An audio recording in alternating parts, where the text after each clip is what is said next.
मेरा सवाल सुप्रिया मैम से है। मैम, जैसे आपने बोला कि ऑपोजिशन बोल रहा है कि जो ईडी और सीबीआई है वो मोदी गवर्नमेंट के हिसाब से काम ले रहे हैं, बट अगर हम कंपेयर करें इंदिरा गांधी जी की गवर्नमेंट के हिसाब से, उन्होंने तो प्रेस फ्रीडम पे भी लगाम लगा दी थी और बहुत सारे ऑपोजिट पार्टी के नेताओं को भी जेल में बंद कर दिया। इससे ज्यादा वन साइडेड नहीं हो सकता।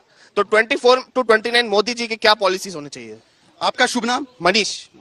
मनीष ये प्रायोजित नहीं है। हाँ नहीं मैं बाकी कह रहा सारा क्राउड आपका प्रायोजित है यहाँ पर। प्रायोजित नहीं है ना शहजाद जी। तालियां बज रही थी मेरे पे, वो प्रायोजित थी। अरे वही पूछ रही हूँ, आराम कीजिए, आराम कीजिए। मैं आप ही की तरफ से बोल रही हूँ, रिलैक्स। ये प्रायोजित नहीं है क्योंकि आपके पक्ष में बोल रहे। अरे प्लीज सुप्रिया जी, प्लीज। तो ये आपके पक्ष में बोल रहे हैं तो ये प्रायोजित नहीं है। जिसने प्लीज इनसे भी बोला करिए जितना मुझसे बोल रही है। वो प्रायोजित है, ये प्रायोजित नहीं है। अरे मैडम, मैनिफेस्टो में आपने रिजर्वेशन 50% से बढ़ाने का वादा किया है, तो ऊपर से आप अपनी यात्रा निकाल रहे हैं, भारत जोड़ो न्याय यात्रा, भारत जोड़ो यात्रा। आपकी पार्टी जुड़नी पार्टी, आपकी पार्टी के लोग निकल रहे हैं, आपके अलायंस के लोग निकल रहे हैं, तो ऐसे आप देश को कैसे जोड़ेंगे? कहा कि पास आने पर इन्होंने कहा कि मेरे पास मत आओ, तो मैं पूछा जाता हूँ, इनको अछूत शब्द मैंने अपने लिए इस्तेमाल किया, इनको बुरा लगा तो प्रधानमंत्री मोदी को गंगू तेली, नीच, भस्मसूट, चाय बेच, तू कहां से आया, तेरा परिवार क्या, तो बुरा नहीं लगा। ये तो सामाजिक शब्द कोश से निकल गए ना शब्द, पर देश के चुने हुए प्रधानमंत्री को ये बोलते हैं तेरा परिवार क्या है। मैं डंके की चोट पे बोलता हूँ, हमारा परिवार नहीं है। हम लालू की तरह तेजस्वी नहीं लाते, हम मुलायम की तरह अखिलेश नहीं लाते, सोनिया की तरह राहुल नहीं लाते। हम आपके साथ है, हमारा परिवार आप है। और जय हिंद दोस्तों, तो आज की डिबेट काफ़ी मज़ेदार होने वाली है, जिसमें कांग्रेसी प्रवक्ता सुप्रिया श्रीनेश से काफ़ी पब्लिक ने कह सकते हैं कि काउंटर सवाल पूछे हैं, जो कि तीखे कह सकते हैं जिनको हम। और सुप्रिया श्रीनेश घुमाती हुई नज़र आई और इस तरह की बातें करती हुई नज़र आई कि डेमोक्रेसी और बोलने की आज़ादी ऐसा वैसा हम मानते हैं, और मतलब बीजेपी को एक तरह से कह रहे थे कि यहाँ तानाशाही चलती है। तो पब्लिक ने पूछा भी कि आखिर इतने चुनाव हारने के बाद राहुल गांधी आपके लीडर क्यों हैं, तो कई तरह से घुमाती नज़र आई और काउंटर भी किया कि राहुल मतलब बीजेपी में देख लीजिए प्रधानमंत्री के अलावा कोई और उनकी जगह ले सकता है क्या अभी। तो यहाँ पर देखिए, प्रधानमंत्री जो नरेंद्र मोदी हैं उन्होंने कई चुनाव जिताए हैं, बीजेपी को एक तरह से खड़ा किया है उन्होंने। कांग्रेस पार्टी को राहुल गांधी ने कितने चुनाव हराए हैं, इस विषय पर बात होनी चाहिए। हालांकि शहजाद पूनावाला ने काफ़ी काउंटर किया है और सुप्रिया श्रीनेश को काफ़ी जवाब भी दिया है। और पब्लिक ने, देखिए पब्लिक क्या कर सकती है, पब्लिक सवाल करती है और फिर उसमें सामने वाला घुमा दे या फिर रियलिटी में उसका जवाब दे दे, ये उसके ऊपर है। लेकिन पब्लिक को समझना चाहिए, और पब्लिक हालांकि काफ़ी चालाक हो चुकी है इस समय, क्योंकि जिस तरह के सवाल पब्लिक पूछ रही थी कांग्रेस पार्टी को लेकर, तो उससे इनको अंदाज़ा लग जाना चाहिए कि यही लोग वोट देंगे। जाहिर सी बात है, वो जो लोग वोट देंगे आपको और वो इस तरह के सवाल आपसे तीखे पूछ रहे हैं, तो ये आपके लिए आगे समस्या खड़ी करने वाला है। क्योंकि देखिए, नैरेटिव बनाकर ज़्यादा समय तक आप नहीं चल सकते किसी भी तरह का प्रोपोगेंडा करके। आप ये नहीं कह सकते कि राहुल गांधी तो यहाँ से वहाँ तक भ्रमण करते हैं इसलिए ये वो बंदा काफ़ी चुनाव हार चुका है। तो आपको देखिए काम करना चाहिए। और ये डेमोक्रेसी की बात करती हैं, बोलने की आज़ादी की बात करती हैं, हमारी पार्टी में ये है वो है। तो आप मध्य प्रदेश का उदाहरण ले लीजिए। मध्य प्रदेश में दिग्विजय सिंह के भाई, अब ये दिग्विजय सिंह के भाई कोई छोटे मोटे तो है नहीं, उस समय के राजा महाराजा हुआ करते थे ये तो उन्होंने राहुल गांधी पर सवाल उठा दिया तो उनको सस्पेंड कर दिया गया। इसका मतलब गांधी परिवार पर सवाल उठाने वाला कोई भी हो कांग्रेस पार्टी में 2 मिनट में सस्पेंड कर दिया जाएगा। तो ये इनकी पार्टी की डेमोक्रेसी है। तो चलिए देखते हैं आगे डिबेट में और क्या होता है। मेरा सवाल सुप्रिया मैम से है। मैम, जैसे आपने बोला कि ऑपोजिशन बोल रहा है कि जो ईडी और सीबीआई है वो मोदी गवर्नमेंट के हिसाब से काम ले रहे हैं, बट अगर हम कंपेयर करें इंदिरा गांधी जी की गवर्नमेंट के हिसाब से, उन्होंने तो प्रेस फ्रीडम पे भी लगाम लगा दी थी और बहुत सारे ऑपोजिट पार्टी के नेताओं को भी जेल में बंद कर दिया। इस हिसाब से आप कैसे कह सकते हैं कि मोदी गवर्नमेंट के हिसाब से सारी ये सब चीजें चल रही है? मुझे नहीं पता आपकी उम्र क्या है। 21 साल की लड़की है, उसका नाम है दिशा रवि। वो क्लाइमेट एक्टिविस्ट है, वो क्लाइमेट एक्टिविज्म पे काफी बात करती है। उसको दिल्ली पुलिस, अमित शाह की दिल्ली पुलिस पकड़कर दिल्ली ले आई थी क्योंकि उनको लगता था वो एक अंतरराष्ट्रीय साजिश का हिस्सा है। और जब तथ्य नहीं मिले तो दिल्ली पुलिस को दुम दबाकर उसको छोड़ना पड़ा, कोर्ट के अंदर मानना पड़ा। उनके पास कोई तथ्य और सबूत नहीं थे। ये डर है इस सरकार का। और आपने एक अच्छी बात पूछी, आपने स्वतंत्रता अभिव्यक्ति की बात पूछी। आप लोग पता नहीं कितने लोग बच्चे यहाँ से मैक्लोडगंज या लद्दाख या ऐसी जगह गए हैं। मैं आपसे एक बात पूछती हूँ, लद्दाख लेह कभी जाइएगा तो वहां पर एक व्यक्ति है सोनम वांगचुक। आपने सबने 3 इडियट्स देखी होगी। 3 इडियट्स में जो आमिर खान का किरदार है वो उन पर ही आधारित है। सोनम वांगचुक ने 21 दिन का फास्ट किया, 21 दिन का व्रत किया।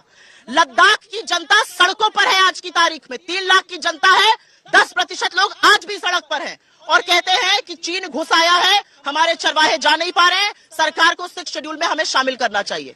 उनकी बात तो करना दूर, उन पर कोई डिबेट नहीं है। प्रधानमंत्री मोदी को कोई फर्क नहीं पड़ता कोई जिए या मरे, चाहे मणिपुर हो और चाहे लद्दाख हो, ये मोदी जी की असलियत है। बच्ची का सवाल इमरजेंसी पर था, इमरजेंसी पर था। ऐसा नहीं कि यंग है तो इमरजेंसी नहीं, इमरजेंसी के बारे में पढ़ा। भी बहुत हाँ।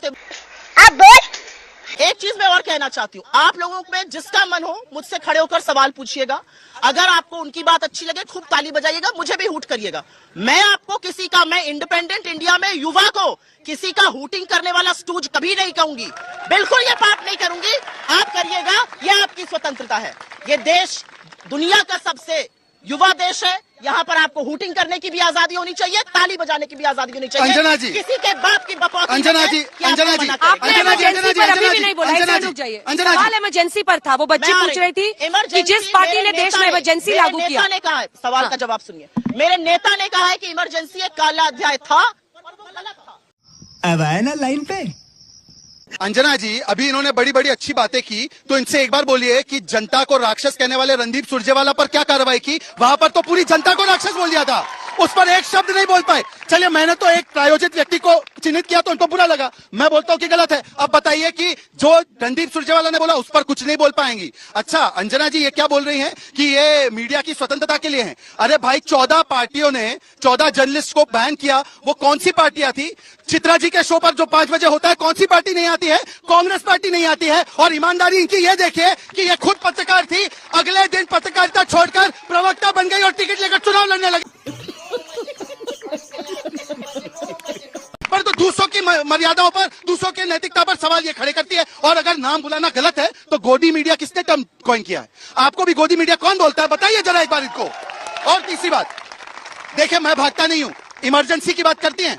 राजनाथ सिंह जी का स्मिता प्रकाश के साथ पॉडकास्ट देखिए, उन्होंने बताया कि 24 साल के राजनाथ सिंह जेल में ठूस दिए गए थे, उनकी मदर का अंतिम संस्कार था, उनको पैरोल नहीं मिली। ये इनकी हकीकत है। ये बात करेंगे जिन्होंने इस पार्लियामेंट को पंगु कर दिया, सारे विपक्ष को जेल में डाल दिया, जिन्होंने जुडिशरी को कहा कमिटेड जुडिशरी बनो, जिन्होंने कहा मीडिया को डोंट क्रॉल बेंड। ये इस प्रकार के लोग जो है वो इमरजेंसी पे बोलते हैं। और एक आखिरी बात सर, बोलिए। इससे ज्यादा वन साइडेड नहीं हो सकता। तो 24 to 29 मोदी जी की क्या पॉलिसीज होनी चाहिए? आपका शुभ नाम? मनीष। ये प्रायोजित नहीं है। हाँ, नहीं, मैं बाकी कह रहा सारा हूं। क्राउड आपका प्रायोजित है यहाँ पर। प्रायोजित नहीं है ना शहजाद जी? तालियां बज रही थी मेरे पे, वो प्रायोजित थी। अरे वही पूछ रही हूँ, आराम कीजिए, आराम कीजिए। मैं आप ही की तरफ से बोल रही हूँ, रिलैक्स। ये प्रायोजित नहीं है, क्योंकि आपके पक्ष में बोल रहे। अरे प्लीज सुप्रिया जी, प्लीज। तो ये आपके पक्ष में बोल रहे हैं तो ये प्रायोजित नहीं है। जिसने प्लीज इनसे भी बोला करिए जितना मुझसे बोल रही है। वो प्रायोजित है, ये प्रायोजित नहीं है। अरे मैडम, क्या डबल स्टैंडर्ड है? मैडम क्या प्रॉब्लम है आपको? मैं कह रही हूँ, अब देखिए एंकर को फिर से गलियाना शुरू होता है। हिपोक्रेसी की भी सीमा होती है। मध्य प्रदेश में, छत्तीसगढ़ में कांग्रेस की सरकार थी तो उन्होंने कितना अनएम्प्लॉयमेंट दूर किया? सबसे और किसके? आप पूछे जल्दी आप लोगों के। मैम, मेरा सवाल है कि आपके मैनिफेस्टो में आपने रिजर्वेशन 50% से बढ़ाने का वादा किया है, तो ऊपर से आप अपनी यात्रा निकाल रहे हैं, भारत जोड़ो न्याय यात्रा, भारत जोड़ो यात्रा। आपकी पार्टी जुड़नी पार्टी, आपकी पार्टी के लोग निकल रहे हैं, आपके अलायंस के लोग निकल रहे हैं, तो ऐसे आप देश को कैसे जोड़ेंगे? आप अपनी पार्टी को जोड़े पहले, फिर देश को जोड़ना चाहें। ये इतने चुनाव हरवाने के बाद भी कांग्रेस पार्टी हमेशा राहुल गांधी को ही क्यों आगे करती है? आपके पास कोई और नेता नहीं है? कांग्रेस पार्टी में खुद बेरोजगारी पड़ी है। मेरा सवाल कांग्रेस से है कि जो वो इतनी सारी अपोजिशन पार्टियां से मिलकर अलायंस बनाई है, तो क्या कांग्रेस के पास खुद का एक कोई सक्षम नहीं है कि जो बीजेपी के खिलाफ खुद अकेला लड़ सके? क्या आप सक्षम नहीं? अब लगता है मुझे दोनों के जवाब लेते हैं। आपके साथ शुरुआत करते हैं सुप्रिया जी। 3-4 सवाल। एक अछूत शब्द का इन्होंने प्रयोग किया, मैं पहले उस पर आपत्ति जताती हूँ और आपको भी वो शब्द सेंसर करके माफी मंगवानी चाहिए। 76 साल बाद आजादी के यहाँ पर आकर इन शब्दों का प्रयोग सर्वथा गलत है, जाति सूचक शब्द है, बिल्कुल माफी मांगनी चाहिए। एक महिला होने के नाते मुझे पूरी आजादी, अगर मुझे बहुत ज्यादा कोई करीब आ रहा है मैं बोलूं थोड़ा दूर रहिए, बिल्कुल मुझे आजादी, एक महिला होने के नाते आपको भी वो आजादी है। कैसे इन्होंने शब्द का प्रयोग किया? किस नाते इन्होंने शब्द का प्रयोग किया और क्यों नहीं उस पर ऑब्जेक्शन किया गया? क्या बोलते हैं यहाँ पे आके? मैं जवाब एक महिला और पुरुष का कोई अंतर ही नहीं है यहाँ पर। मैं यहाँ पर खड़ी हुई हूँ और यहाँ पर आके मेरे पास आने मैं जवाब देता किस शब्द का प्रयोग करते पूरा हैं कर लेंगे। किस तरह की बात करते हैं, और इस पर आपको भी ऑब्जेक्शन करना चाहिए था। मैं अपनी आपत्ति दर्ज कराना चाहती हूँ। कांग्रेस पार्टी के सवाल, कांग्रेस पार्टी के सवाल, रुक कांग्रेस पार्टी के सारे जाइए। सवालों का मैं जवाब दूंगी। इसके बाद नहीं, फिर आप दोनों की तू मैं रह जाएंगे। इश्यूज पे आते हैं। कांग्रेस पार्टी की लीडरशिप को लेकर दो बच्चों ने सवाल। कांग्रेस पार्टी के सारे सवालों का जवाब दूंगी। अगर कुछ सामाजिक रूप से गलत यहाँ पे कहा जाएगा, उसका विरोध करना भी मेरा काम है। बोलना चाह रही थी, आपने टोका। यहाँ पर लोगों ने कहा कांग्रेस पार्टी की लीडरशिप पे सवाल उठाया। कांग्रेस का नेता कौन होगा ये हम डिसाइड करेंगे ना। आज असलियत यह है कि 2014 से 2024 में नरेंद्र मोदी के अलावा बीजेपी में है कौन। नितिन गडकरी को घर बिठा दिया, जो सवाल पूछता है उसका टिकट काट देते हैं। ऐसे कौन सा है? एक बच्चा चिल्ला रहा है योगी। अच्छा बात नहीं है। ज्यादा ना करवाइए, बेचारे की नौकरी चली जाएगी। जैसे शिवराज सिंह चौहान दूध में से मक्खी की तरह निकाल दिए गए, बाबा को भी अलविदा कर देंगे ये लोग। अभी देखते जाइए। राहुल गांधी पर सवाल था, तो मैं उसका जवाब दे रही हूँ। मुझे लगता है राहुल गांधी आजाद हिंदुस्तान में एक अकेले नेता है जिन्होंने कन्याकुमारी से कश्मीर और मणिपुर से मुंबई की यात्रा करी। वो मणिपुर जो 10 महीने से जल रहा है, लेकिन प्रधानमंत्री की ना तो इरादा है, ना नियत है, ना हिम्मत है मणिपुर जाने की। जो प्रधानमंत्री मणिपुर का नाम नहीं लेते, 76 दिन बाद 36 सेकंड की बात करते हैं, वो प्रधानमंत्री क्या इस देश की बात करेंगे। राहुल गांधी पर सवाल उठाने वाले वो लोग ये भूल जाते हैं, जनता है। 2014 उनके इलेक्टोरल रिपोर्ट कार्ड पर सवाल है। 2019 में जब चुनाव हुआ, कुछ वोट इनको मिले, कुछ वोट हमको मिले। सम्मिलित ऑपोजिशन को इनसे ज्यादा वोट मिले, 60% वोट मिले सम्मिलित ऑपोजिशन को। किससे लड़ने चले? आपके ही चैनल दिखाते हैं, आपके ही डिजिटल वाले दिखाते हैं। जहां जाओ तड़ातड़ लोग सवाल पूछ रहे हैं रोजगार पर, लोग सवाल पूछ रहे हैं महिला सुरक्षा पर, लोग सवाल पूछ रहे हैं कि भैया महंगाई से काहे कमर तोड़ रहे हो। उसका कोई जवाब नहीं है। लद्दाख से लेकर मैंने भी नोट करके महिला महंगाई रखा हूँ। मैं जनता को याद दिला रही हूँ। नोट करके बैठा हूँ। पहले तो बाबा की विदाई का ख्वाब देखना बंद कीजिए। महाराजगंज से 5% वोट देकर विदा कर दिया, अमेठी से विदा कर दिया और रायबरेली से हमेशा के लिए विदा कर दिया। तो आज आप छोड़ दीजिए, 80 में से 80 में विदा होने वाले। इसीलिए मैडम ने टिकट लेने से भी मना कर दिया और ये विदा कर दिया। छोड़ दीजिए भाई। यही नहीं, अभी और सुनिए। मैंने जब कहा कि पास आने पर इन्होंने कहा कि मेरे पास मत आओ, तो मैं पूछा जाता हूं, इनको अछूत शब्द मैंने अपने लिए इस्तेमाल किया, इनको बुरा लगा तो प्रधानमंत्री मोदी को गंगू तेली, नीच, भस्मसूर, चाय बेच, तू कहां से आया, तेरा परिवार क्या, तो बुरा नहीं लगा। ये तो सामाजिक शब्दकोश से निकल गए ना शब्द। पर देश के चुने हुए प्रधानमंत्री को ये बोलते हैं तेरा परिवार क्या है। मैं डंके की चोट पे बोलता हूँ, हमारा परिवार नहीं है। हम लालू की तरह तेजस्वी नहीं लाते, हम मुलायम की तरह अखिलेश नहीं लाते, सोनिया की तरह राहुल नहीं लाते। हम आपके साथ है, हमारा परिवार आप है। और तीसरी बात, मणिपुर की बड़ी बात चली ना।